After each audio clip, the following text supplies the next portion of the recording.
Welcome to video number 9, and congratulations, you've reached the end of this course. We're going to talk about how to back up and restore your websites.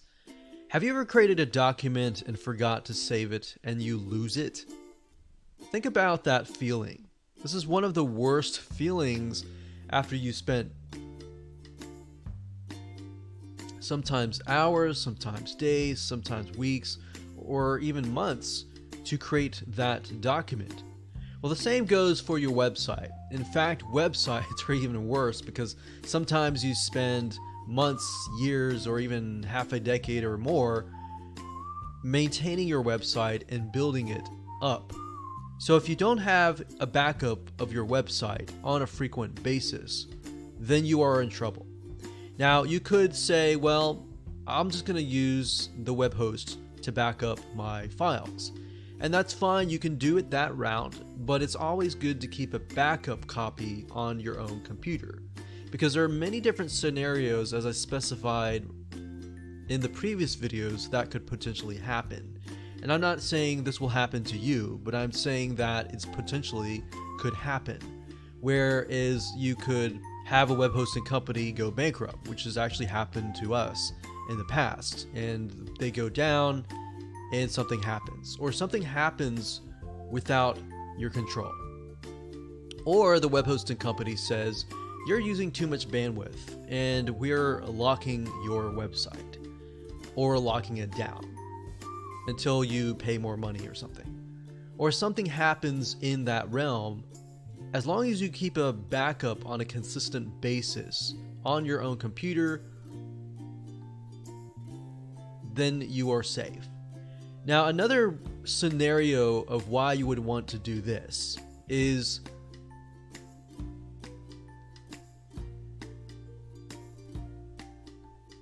if you wanted to back it up and then move it to a different host. You could do this as well. So let's jump right in and let me show you how it all works. So there are two different options to backup. There's a backup and there's a backup wizard. And let me explain the differences between the two. So let's just go ahead and open these two windows up. So the first thing is backup, and this is what you see here. And what this allows you to do is it allows you to download a backup onto your computer. So rather than backing it up and storing it on your server, which yes, you could download it from there, you're downloading it straight from the server to your computer. So what you would do is simply click on download a full website backup. I'm not going to do it now because this website is big, but if you click that, it'll automatically download right away. You also have the opportunity to download just the home directory. So what this enables you to do is split things up. So let's say instead of downloading the whole thing, you're just telling the system, oh, I just want to download what's inside the home directory. I don't want to download the emails or everything else, the MySQL databases and all that. Now, you can also download the MySQL databases separately. Let's say that you already have everything, you just want the database. Well, that gives you the option to do that. So we could go here and click here and it'll automatically download just the MySQL database or just the email forwarders. So that's what backup is all about. Downloading it straight from the server to your computer via a zip file. Now, Backup Wizard, on the other hand, allows you can either do a partial backup right here, but if you do a full backup, you can specify the backup destination, which this will basically back it up and store it on your server in a specified destination. And of course, you can enter your email address if you want it to notify you when it is complete. Now, I like to do this because it stores it on the server, but when it's done, it gives you the option to actually download it to your computer as well. So you could have the option to have it on your computer and to have it on the server just in case anything were to happen.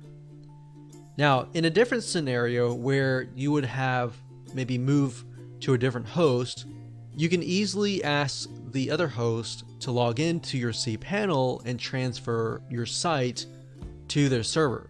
You could either do that or you could do it yourself. I like to keep backups myself at all times. And even though they offer those services at your convenience, you never know what will happen with the web hosting company. And you never know what situation you might be in. So always keep a backup. Try to do backups at least once a week or once a month at minimum.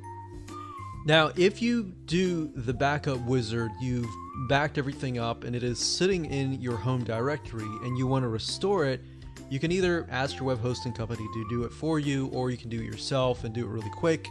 You can simply click on restore and you can select the type that you want. So we'll do home directory. And the final step is to either choose the restore your backup, upload the file here and restore it from here.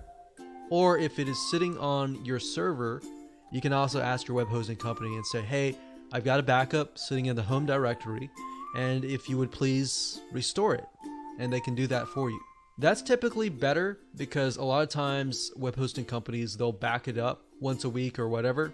But if you have your own backup, maybe you did it right before you made a big change, then you can do it based on your own change. So before you do that major change, you've backed it up and you can do it from there. Otherwise, you'll have to rely on whatever the web hosting company has backed up for you.